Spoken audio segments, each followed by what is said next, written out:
नमस्कार दोस्तों, कैसे आप लोग। उम्मीद करता हूँ आप लोग सब अच्छे होंगे और स्वागत है आज के इस नए वीडियो में। आज के इस बेहद खास वीडियो में हम बात करने जा रहे हैं उस मुद्दे की जिसका इंतजार लाखों सरकारी कर्मचारियों को था। पुरानी पेंशन योजना ओपीएस पर सुप्रीम कोर्ट का नया आदेश आया है। यह फैसला कर्मचारियों के लिए बड़ी राहत को लेकर आया है। इस वीडियो में हम आपको बताएंगे ओपीएस क्या है और एनपीएस कैसे अलग है। ठीक है। दूसरा बात क्या है, सुप्रीम कोर्ट का नया आदेश क्या कहती है।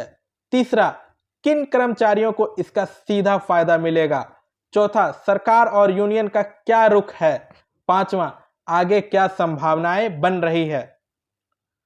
ठीक है, अब समझते हैं सबसे पहले ओपीएस और एनपीएस में अंतर क्या है। समझें। ओपीएस का मतलब ओल्ड पेंशन स्कीम। पेंशन आखिरी वेतन के आधार पर मिलती थी। महंगाई भत्ता डीए भी शामिल होता था। रिटायरमेंट के बाद परिवार को भी सुरक्षित पेंशन मिलती थी। अब समझते हैं एनपीएस, न्यू पेंशन स्कीम। इसमें पेंशन मार्केट पर आधारित है, फिक्स नहीं होती बल्कि शेयर और बॉन्ड के रिटर्न पर निर्भर करती है। कर्मचारी और नियोक्ता दोनों योगदान करते हैं। समझ पा रहे हैं। ओपीएस में कर्मचारी को आजीवन सुरक्षा, जबकि एनपीएस में अनिश्चितता। यहीं से कर्मचारियों की लड़ाई शुरू हुई थी। 2004 के बाद भर्ती हुए कर्मचारियों को एनपीएस में शामिल कर दिया गया। लाखों कर्मचारी लगातार ओपीएस की बहाली की मांग करते रहे। यूनियनों ने धरना प्रदर्शन, हड़तालें की। कई राज्यों ने अपने स्तर पर ओपीएस बहाल करने का ऐलान भी किया। राजस्थान, छत्तीसगढ़, हिमाचल प्रदेश, पंजाब आदि इन राज्यों में ऐलान करने की घोषित भी किया। ठीक है, लेकिन केंद्र सरकार एनपीएस को ही जारी रखना चाहती है। हम समझते ओपीएस, ओल्ड पेंशन स्कीम को लेकर कई याचिकाएं सुप्रीम कोर्ट और हाई कोर्ट में दायर की गई है। ठीक है, मुद्दा यह था कि पहला मुद्दा क्या था, क्या 2004 के बाद नियुक्त कर्मचारियों के साथ भेदभाव हुआ है। क्या पेंशन संवैधानिक अधिकार है। लंबे समय तक सुनवाई चली।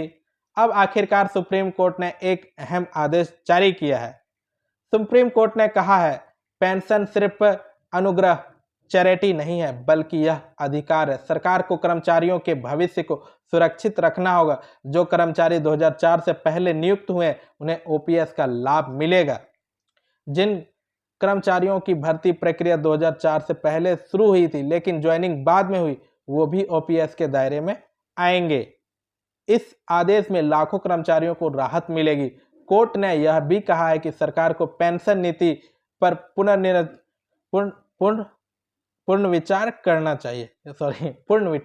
चाहिए। ठीक है, अब समझते हैं खास तौर पर किन्हें मिलेगा फायदा। खास तौर पर उन कर्मचारियों को फायदा मिलेगा जिनकी भर्ती प्रक्रिया 2004 से पहले पूरी हो चुकी थी। ठीक है, लेकिन ज्वाइनिंग बाद में दी गई। केंद्र और राज्य दोनों स्तरों के कर्मचारी लाभान्वित होंगे। लाखों परिवारों को इस आदेश से आजीवन आर्थिक सुरक्षा मिलेगी। पूरे देश में कर्मचारी संगठनों ने खुशी जताई है। कई जगहों पर मिठाइयां बांटी गई है। सोशल मीडिया पर ओपीएस बहाली ट्रेंड करने लगा है।